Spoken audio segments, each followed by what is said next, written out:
আপনি কি কখনো এমন কাউকে ভালোবেসেছেন যে আপনাকে ভালোবাসতো কিন্তু সম্মান করতো না? সে হয়তো রাত ৩টায় ফোন করতো, হয়তো বলতো তুমি ছাড়া বাঁচবো না, হয়তো চোখে জল এনে বলতো তোমাকে আমি অনেক ভালোবাসি। কিন্তু সেই একই মানুষ বাইরের মানুষের সামনে আপনাকে ছোট করত, আপনার কথাকে গুরুত্ব দিত না, আপনার স্বপ্নকে হেসে উড়িয়ে দিত। তখন কেমন লাগতো আপনার? বুকের ভেতরে একটা শূন্যতা, একটা প্রশ্ন, সে কি আসলেই আমাকে ভালোবাসে? আজকে সেই প্রশ্নেরই উত্তর দেওয়ার চেষ্টা করব। আমরা বড় হই একটা গল্প শুনে, ভালোবাসাই সব। সিনেমায় দেখি নায়ক সবকিছু ছেড়ে দেয় শুধু ভালোবাসার জন্য। গানে শুনি ভালোবাসা হলো জীবনের সবচেয়ে বড় সত্য। বইয়ে পড়ি প্রেম মানুষকে সম্পূর্ণ করে। তাই যখন কেউ বলে আমি তোমাকে ভালোবাসি, আমরা গলে যাই। আমরা ভাবি এটাই যথেষ্ট। কিন্তু একটা কথা ভুলে যাই, ভালোবাসা একটা অনুভূতি, আর অনুভূতি যে কোনো সময় বদলাতে পারে। আজকে যে মানুষ আপনার জন্য পাগল, কালকে সে ব্যস্ত হয়ে পড়তে পারে। আজকে যে বলছে তুমি ছাড়া আমার আর কিছু চাই না, কাল সে অন্য কোথাও মন দিয়ে দিতে পারে। কিন্তু সম্মান, সম্মান একটা সিদ্ধান্ত, প্রতিদিনের, প্রতিটা মুহূর্তের। তাই বলছি, যেই মানুষটাকে বেছে নিন, সে যেন আপনাকে সম্মান করে, কেবল মুখে ভালোবাসি বলে না, সম্মানও করে। কারণ যে মানুষ আপনাকে সত্যিকারের সম্মান করে, সে আপনার অনুপস্থিতিতেও আপনার পক্ষে কথা বলে, সে আপনার সিদ্ধান্তকে গুরুত্ব দেয়। আপনাকে দুর্বল মনে করলেও সেই দুর্বলতাকে অস্ত্র হিসেবে কখনোই ব্যবহার করে না। সম্মান মানে আপনার অস্তিত্বকে স্বীকার করা, আপনি যেমন আছেন সেভাবেই আপনাকে গ্রহণ করা। দুটো সম্পর্কের কথা কল্পনা করুন। প্রথম সম্পর্ক, সে আপনাকে প্রচন্ড ভালোবাসে, কিন্তু যখন আপনি কোনো সিদ্ধান্ত নেন, সে বলে তুমি এসবের কি বোঝো। যখন আপনি কষ্ট পান, সে বলে এত ছোট বিষয়ে কষ্ট পাও কেন। যখন আপনি আপনার স্বপ্নের কথা বলেন, সে হেসে উড়িয়ে দেয়।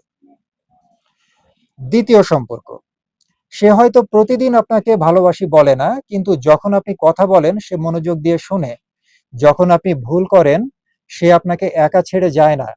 যখন দুনিয়া আপনার বিরুদ্ধে, তখনও সে আপনার পাশে থাকে। এখন বলুন, কোন সম্পর্কে আপনি সুখী থাকবেন? ভালোবাসার আবেগ চোখ ধাঁধায়, কিন্তু সম্মানের উষ্ণতা ভেতর থেকে শান্তি দেয়। একটা সম্পর্কে ভালোবাসা থাকলে সে সম্পর্ক টিকতে পারে, কিন্তু সম্মান না থাকলে ভালোবাসা যতই গভীর হোক না কেন, সেই সম্পর্ক একদিন ভেঙে পড়বেই। কারণ সম্মান হলো সেই মাটি যার উপরে ভালোবাসার গাছ বেঁচে থাকে। আমি শেফালি নামের একটা মেয়েকে চিনতাম। সে একজনকে ভালোবাসতো বছরের পর বছর ধরে। সে মানুষটাও ভালোবাসতো, কিন্তু সেই ভালোবাসা ছিল শর্তে মোড়া।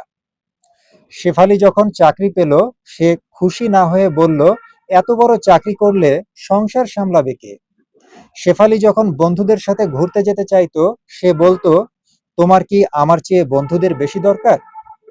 শেফালি যখন নিজের মতামত দিত, সে বলতো তুমি এত বেশি বোঝা শুরু করলে কবে থেকে।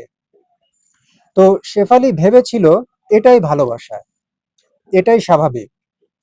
কিন্তু একদিন তার এক পুরনো বন্ধু তাকে জিজ্ঞেস করলো, তুই কি এই সম্পর্কে নিজেকে হারিয়ে ফেলছিস? এই সম্পর্কে তুই কি যথেষ্ট সম্মান পাস? সেই একটা প্রশ্ন শেফালির চোখ খুলে দিল। শেফালি বুঝলো সে ভালোবাসা পেয়েছে, কিন্তু সম্মান হারিয়েছে। আর সম্মান হারালে মানুষ নিজেকেই হারিয়ে ফেলে। এখন নিজেকে জিজ্ঞেস করুন, এই মানুষটার সাথে থাকলে আমি কি বড় হচ্ছি নাকি ছোট হচ্ছি? এই সম্পর্কে আমি কি নিজেকে প্রকাশ করতে পারি নাকি লুকিয়ে রাখি? সে কি আমাকে ভালোবাসে নাকি আমার একটা সংস্করণকে ভালোবাসে, যে সংস্করণটা সে তার মনের মতো করে তৈরি করতে চায়? এই প্রশ্নগুলোর উত্তর সৎভাবে দিন, নিজেকে ফাঁকি দেবেন না। কারণ আপনি কেবল ভালোবাসার যোগ্য না, আপনি সম্মান পাবারও যোগ্য।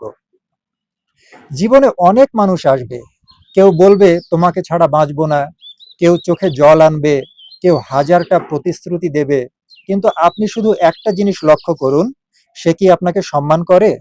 মানুষের সামনে, একা থাকলে, যখন আপনি দুর্বল, যখন আপনি ভুল করেন, যখন আপনার মতামত তার সঙ্গে মেলে না। যদি সেই সময়গুলোতেও সে আপনাকে সম্মান করে, তাহলে সেই মানুষটাকে ধরে রাখুন। কারণ সম্মান দেওয়া সহজ না, এটা চরিত্রের পরিচয়।